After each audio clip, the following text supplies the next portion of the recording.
The sun was barely up when Maya Johnson's alarm went off. Another day, another early morning. She rubbed her eyes and looked around her small apartment. The walls needed a fresh coat of paint, and the furniture had seen better days, but it was home. And Maya had big dreams that made the daily grind worthwhile. Growing up in the east side of Atlanta wasn't easy. Maya's mother, Denise, worked 3 jobs, cleaning houses in the morning, cashiering at the supermarket in the afternoon, and night shifts at the hospital cafeteria. Maya hardly saw her mom during the week, but she understood the sacrifice. "I'm doing this for you, baby girl," Denise would say during their Sunday dinners, the only time they really got to sit down together. Maya was just 8 when she started helping around the house, doing laundry, washing dishes, and learning to cook simple meals for herself. By 12, she could make a mean mac and cheese that even the neighbors would ask for. Food became her escape, her way of bringing joy to others despite having so little themselves. "You got magic in those hands," her Aunt Patty would say. Aunt Patty ran a small diner called Patty's Place a few blocks away. The food wasn't fancy, just good, honest cooking that filled bellies and warmed hearts. When Maya turned 16, she started waiting tables there on weekends. "Girl, watch how I handle these customers," Aunt Patty would tell her. "Some folks gonna treat you like you're nothing. But you hold your head high. You're somebody, don't you forget it." Those words stuck with Maya through high school, especially when she'd serve the businessmen who'd come in for lunch, some barely looking her in the eye as they ordered. One Saturday, a food critic came in and raved about the special Maya had helped create. A twist on her grandmother's chicken and dumplings recipe. Seeing her name mentioned in the local paper lit a fire in her. "I'm going to culinary school," she announced to her mother one night.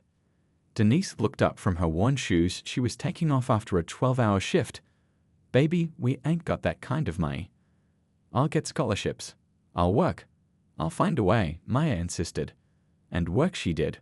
All through high school, she maintained top grades while working weekends. She applied for every scholarship she could find.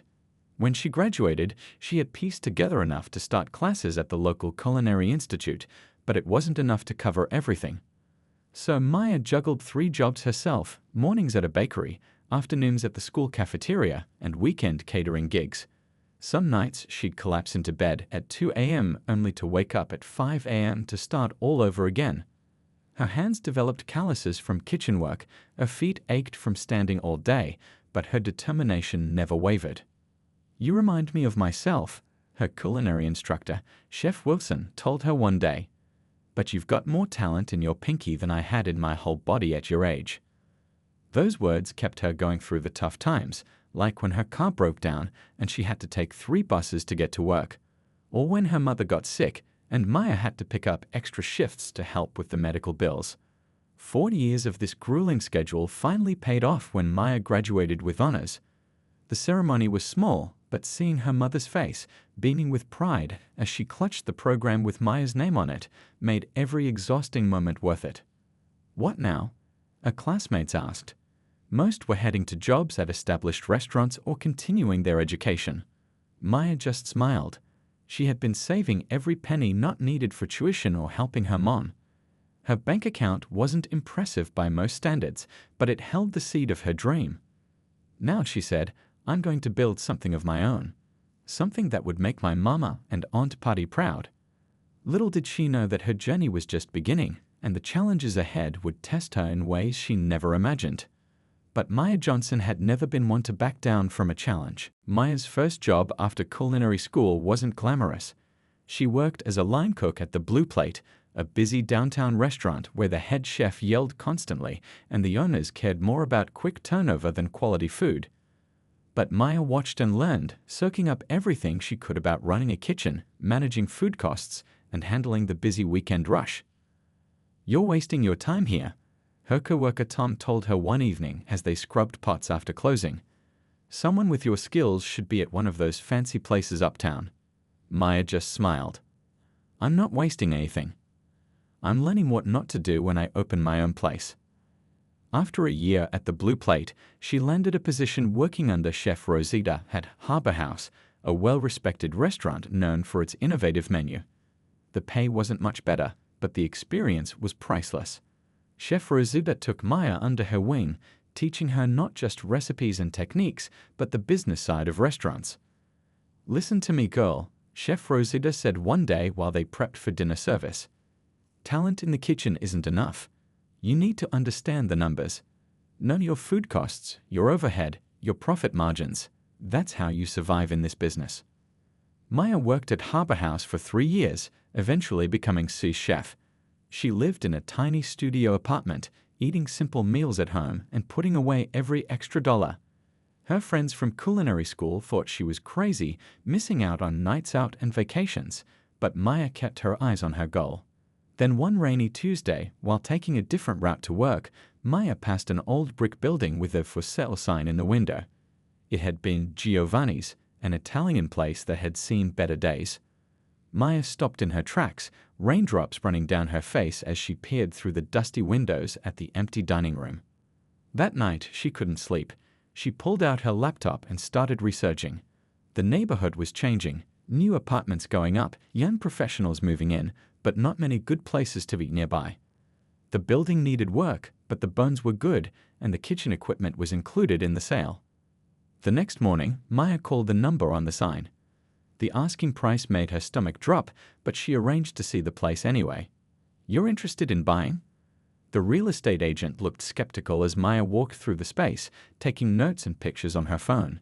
"Yes, I am," Maya replied firmly, though her heart was racing. That weekend, she visited 3 banks. The first loan officer barely looked at her business plan before saying no. The second listened politely, then explained that restaurants were high-risk investments and suggested she try again in a few years. At the third bank, Maya met Mr. Washington, an older man with kind eyes behind wire-rimmed glasses. "You've done your homework," he said, flipping through her detailed business proposal. "But this is still a big risk for someone your age with limited collateral." "I know it's a risk," Maya said, "but I've been preparing for this my whole life. I understand this neighborhood, I know what kind of food will bring people in, and I'm ready to work harder than anyone else to make this successful." Mr. Washington studied her for a long moment. "My daughter wanted to open a bakery 5 years ago. Nobody would give her a chance. Now she's got 3 locations and can't keep up with demand." He closed her folder. "Come back tomorrow with your tax returns and credit history." "I can't promise anything, but we'll see what we can do." 2 weeks and countless questions later, Maya got the call. The loan was approved. It wasn't the full amount she needed, but combined with her savings and a small loan from Aunt Patty, it was enough to make an offer on the building. The day Maya signed the papers, her hands trembled so much she could barely hold the pen. The building was hers, along with all its problems: leaky roof, outdated wiring, and a kitchen that needed serious updating. But as she stood alone in the empty dining room, keys in hand, she felt a rush of excitement and fear like nothing she experienced before. Her dream was taking shape, but the real work was just beginning. The first 3 months of owning the building were the hardest. Maya woke up every day at 5 a.m. and often didn't leave until midnight. She hired local contractors for the big jobs, fixing the roof, updating the electrical system, installing new plumbing. But to save money, she did what she could herself. "You're going to wear yourself out before you even open," her mother said one evening, finding Maya on her hands and knees, scrubbing the old tile floor with a brush. "Can't afford a cleaning crew yet," Maya replied, wiping sweat from her forehead. "Besides, nobody's going to care about this place as much as I do." Choosing a name for the restaurant kept her up for nights. She wanted something that honored her roots but also felt fresh and inviting. The answer came while she was going through a box of her grandmother's things. She found an old handwritten recipe card labeled "Soul Food for the Heart." "Savory soul," Maya whispered to herself. It felt right. The day the sign went up outside was one of the proudest moments of her life. Maya stood across the street, taking in the elegant script against the warm brick building. A passerby stopped beside her. "New place opening?" "This neighborhood needs some good food," the woman said. "Yes, ma'am, it is," Maya replied with a smile. "I hope you'll come check us out." Hiring staff was tricky.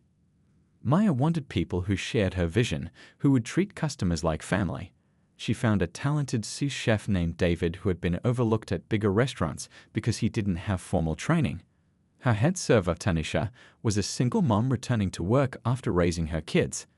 The dishwasher, Louis, was a college student working his way through engineering school. I can't offer the highest wages right now, Maya told them honestly during interviews. But if we make this place successful, everyone benefits. And you'll never find a boss who respects your work more than I do. The night before the grand opening, Maya couldn't sleep. She drove to the restaurant at 3 a.m. and sat in the dining room, going over the menu one more time, checking and rechecking inventory lists. What if nobody came? What if they came but hated the food? What if she failed and lost everything? The sound of knocking startled her. She looked up to see Aunt Patty's face peering through the front window. Maya let her in. "Thought I might find you here," Aunt Patty said, setting down a thermos of coffee and a bag of fresh biscuits. "Pre-opening jitters?" Maya nodded, suddenly feeling like that 16-year-old girl again. "Let me tell you something," Aunt Patty said, pouring coffee into 2 cups. "The day before I opened my diner, I was so scared I threw up twice. Your grandma had to practically drag me to the door on opening day." "Really? I never knew that." "Course not. Because once those doors opened and I started doing what I love, the fear just worked itself out." She squeezed Maya's hand. "You got this, baby girl." Opening day was a blur. They served 40 people for lunch and 65 for dinner. Not a full house, but much better than Maya had expected for a brand new place. The reviews were mostly positive, with customers especially loving Maya's modern take on her grandmother's recipes. What made Savory Soul different wasn't just the food. It was Maya's approach to service. She insisted on working the floor herself several nights a week, taking orders, bringing out dishes, talking with customers. She wanted to hear their feedback directly, to see their faces as they tasted her food. "The owner shouldn't be too good to wait tables," she told her staff. "We're all in this together." Word spread quickly. A local food blogger wrote a glowing review, praising not just the impeccable cuisine, but the refreshing lack of pretension at Savory Soul. Business picked up steadily over the next few months. By the end of the first year, they were turning a small profit. By the end of the second, they needed reservations on weekends. A framed magazine article hung near the entrance, featuring Maya as one of the rising stars of Southern cuisine. Savory Soul had found its place in the heart of the city, but Maya never forgot the struggle that got her there. She still worked the floor 3 nights a week, still knew most of her regular customers by name, and still felt a thrill every morning when she unlocked those front doors. The little girl from East Atlanta had built something special, and she was just getting started. Friday nights at Savory Soul were always busy. The warm lighting, soft music, and amazing smells from the kitchen created an atmosphere that kept people coming back. Tonight was even busier than usual, with every table booked and a small crowd waiting by the door. Maya moved through the dining room in her simple uniform, black pants, and a crisp white button-up shirt. Nothing about her appearance suggested she was anything more than a server. She liked it that way. It kept her connected to the customers and the daily operations of her restaurant. "Table 7 needs more water," she called softly to Louis, who had moved up from dishwashing to serving. "And Mrs. Henderson at table 4 says the cornbread is even better than last week." The front door chimed as a new group walked in. Maya glanced over and immediately recognized the type: expensive suits, loud voices, the confident stride of people used to getting what they want. The reservation book listed them as P.S. Party of 6, celebrating closing of Henderson deal. Tanisha approached Maya with a worried look.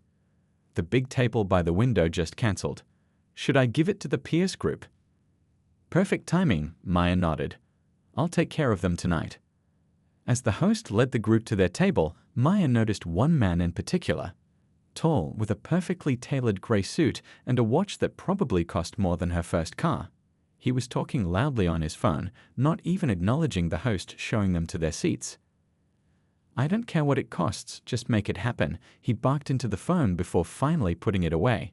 His companions laughed a bit too loudly at his jokes as they settled in, the sound cutting through the otherwise pleasant hum of the restaurant. Maya approached with a warm smile. "Good evening, gentlemen.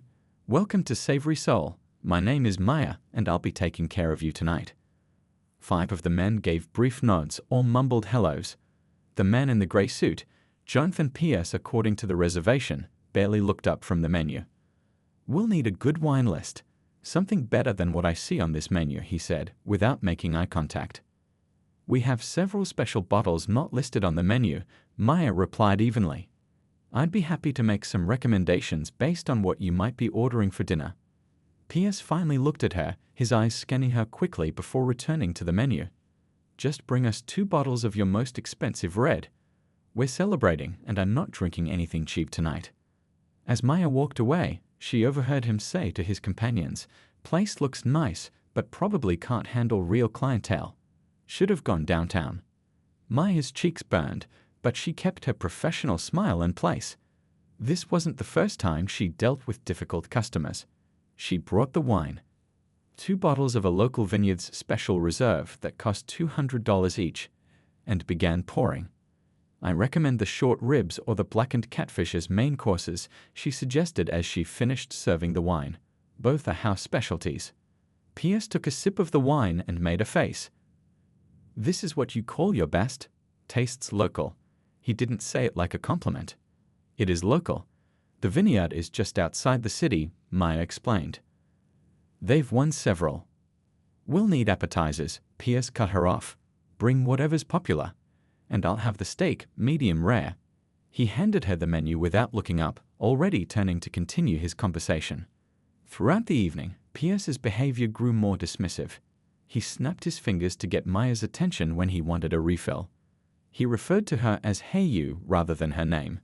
When she brought their appetizers, her grandmother's recipe for fried green tomatoes with a spicy remoulade, he complained they were too southern and not refined enough. Maya kept her composure, continuing to provide excellent service despite his rudeness. The other men at the table seemed increasingly uncomfortable with their colleagues' behavior. One of them, an older gentleman with kind eyes, made a point to thank Maya each time she brought something to the table. The real trouble started when the main courses arrived. P.S. cut into his steak and frowned dramatically. This isn't medium rare, he declared loudly. This is practically still mooing. Take it back and tell the cook to learn how to prepare a proper steak. Maya looked at the perfectly cooked meat, pink in the center, just as a medium rare steak should be. I'd be happy to have the chef prepare another one for you, sir, she said calmly. How would you like it cooked? I said medium rare, P.S. snapped. Just get someone who knows what they're doing to make it properly this time. Maya took the plate back to the kitchen, her calm expression hiding the storm brewing inside her. David, her sous chef, looked up from plating another order. Problem with the P.S. table? He asked. Says the steak isn't medium rare, Maya replied, showing him the cut meat. What do you think? David examined it and shook his head. That's textbook medium rare. Guy doesn't know what he's talking about. Make another one anyway, Maya said. Same exact preparation. While waiting for the new steak, Maya checked on her other tables. A young couple celebrating their anniversary thanked her for the complimentary dessert she'd arranged. An elderly woman dining alone told Maya that the chicken reminded her of Sunday dinners from her childhood. These were the moments Maya lived for. Food creating connections, bringing joy.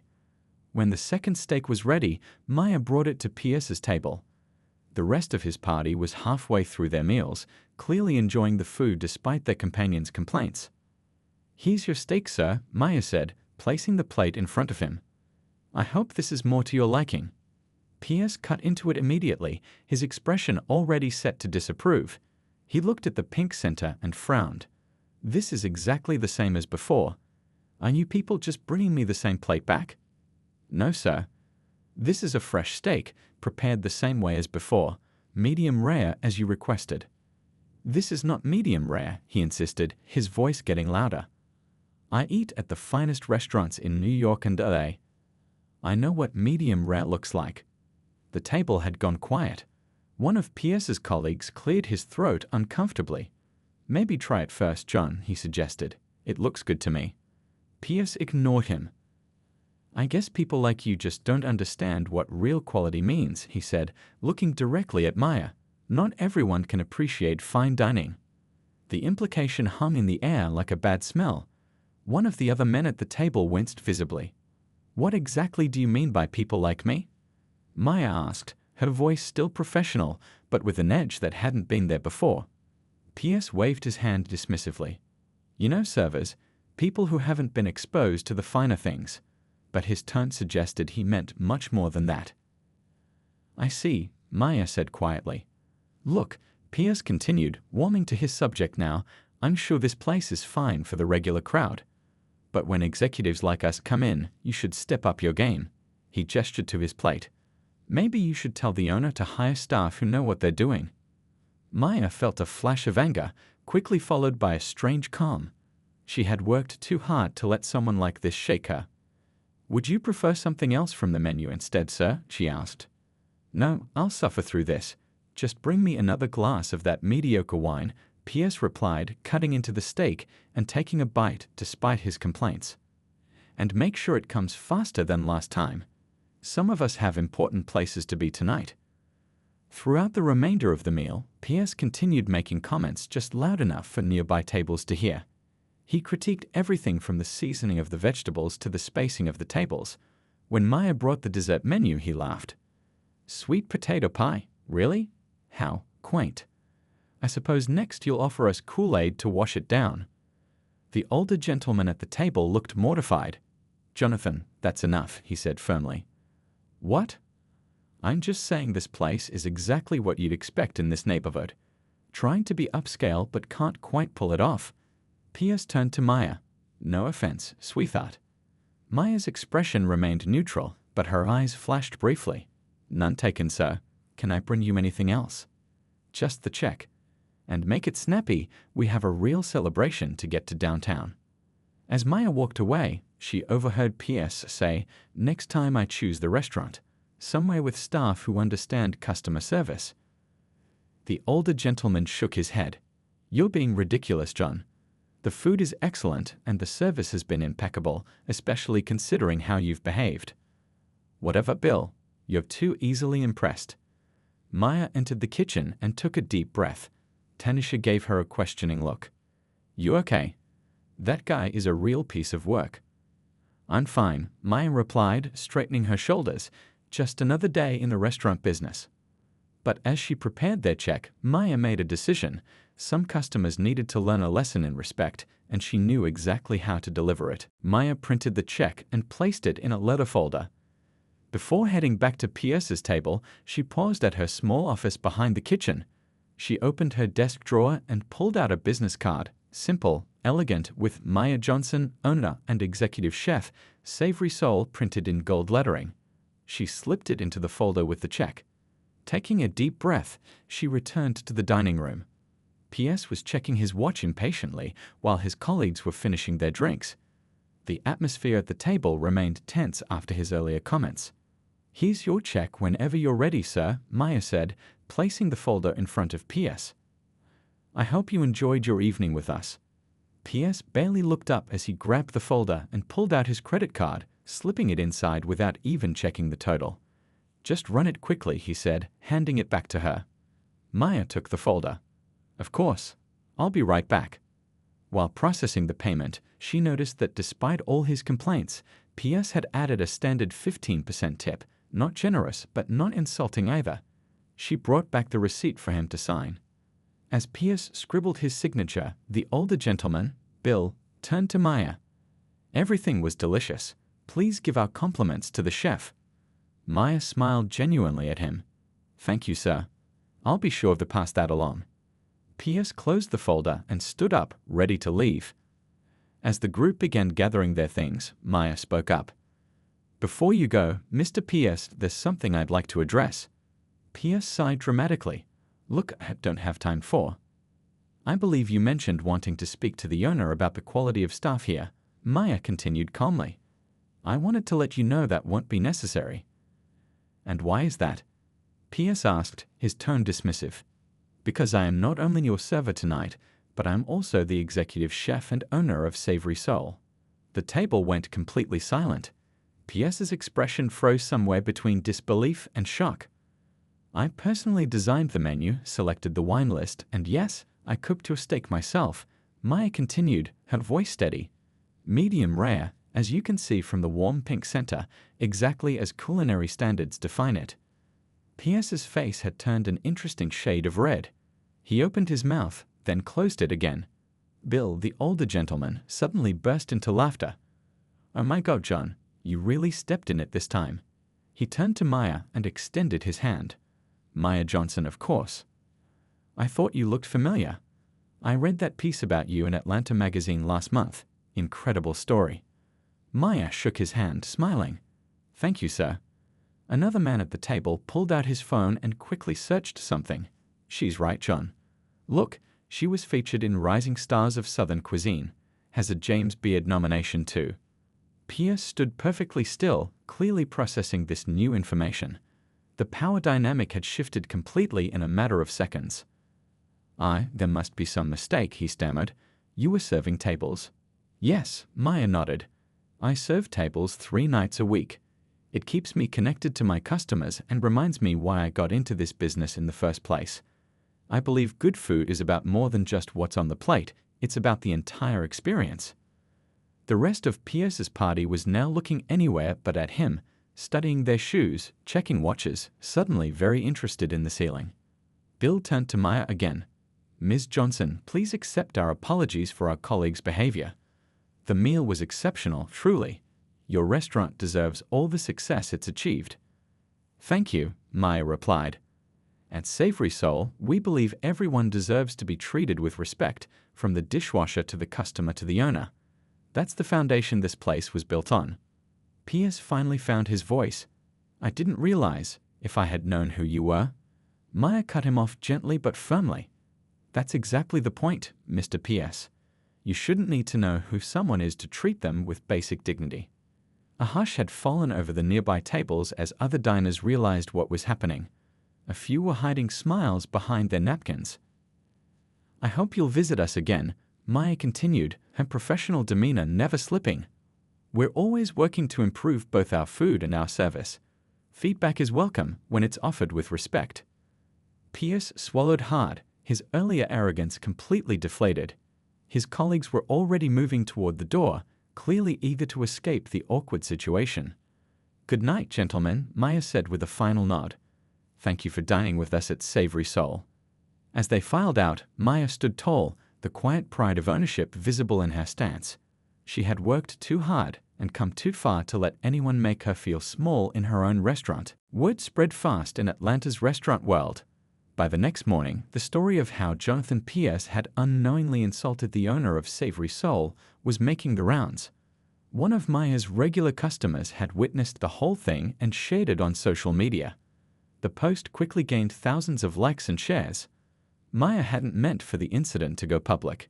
She arrived at the restaurant early the next day to find her phone buzzing with notifications. A local food blogger wanted a comment. 2 news stations had left messages. Even her mother had called after hearing about it from a neighbor. "I didn't do it for attention," Maya told Tanisha as they prepped for lunch service. "I just couldn't let him think it was okay to treat people that way." "You stood up for all of us," Tanisha replied, arranging silverware on a table. "Not just yourself, but everyone who's ever been looked down on by someone who thinks they're better than us." Throughout the day, customers came in specifically to meet Maya. Some shared their own stories of facing discrimination or prejudice. A group of young black women in culinary school asked to take a photo with her. Maya was touched by the outpouring of support, but also uncomfortable with being seen as some kind of hero. "I just did what anyone would do," she kept saying. "But that's just it," David told her during a quiet moment in the kitchen. "Not everyone would. Most people would have stayed quiet, especially if their business was at stake." A week after the incident, Maya was in her office going over inventory when Louis knocked on her door. "Someone's here to see you," he said, looking uncomfortable. "It's that guy from last Friday, the rude one." Maya took a deep breath. "Pierce." Louis nodded. "He doesn't have a reservation. Just him alone. Says he wants to speak with you. Want me to tell him you're busy?" "No," Maya said after a moment. "I'll talk to him." She found Pierce sitting at a small table in the corner. He looked different somehow, less confident, more human. He stood up when he saw her approach. "Ms. Johnson," he said, extending his hand. "Thank you for seeing me." Maya shook his hand briefly. "Mr. Pierce, this is unexpected." "I know. He paused, seeming to struggle with his words. "I came to apologize. Properly." What I said, how I behaved, it was inexcusable. Maya gestured for him to sit and took the chair across from him. I appreciate you coming in person. I had to, P.S. said. I couldn't just send an email or flowers. That would be, he trailed off. Taking the easy way out? Maya suggested. P.S. nodded. Exactly. He looked around the restaurant. This place is really something special. I was too busy showing off to actually notice it last time. Maya studied him for a moment. His apology seemed genuine, which surprised her. Men like P.S. rarely admitted they were wrong about anything. What made you come back? She asked. P.S. sighed. Partly shame. That video of me has been shared everywhere. My company's PR team is in damage control mode. He shook his head. But it's more than that. After I left here, I couldn't stop thinking about what you said, about not needing to know who someone is to treat them with dignity. He continued, I've been successful for so long that I started believing my own hype.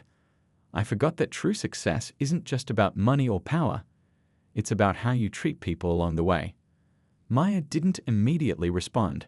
She was processing his words, trying to decide if they were sincere. My grandmother had a saying, she finally told him. A mistake isn't a failure unless you refuse to learn from it.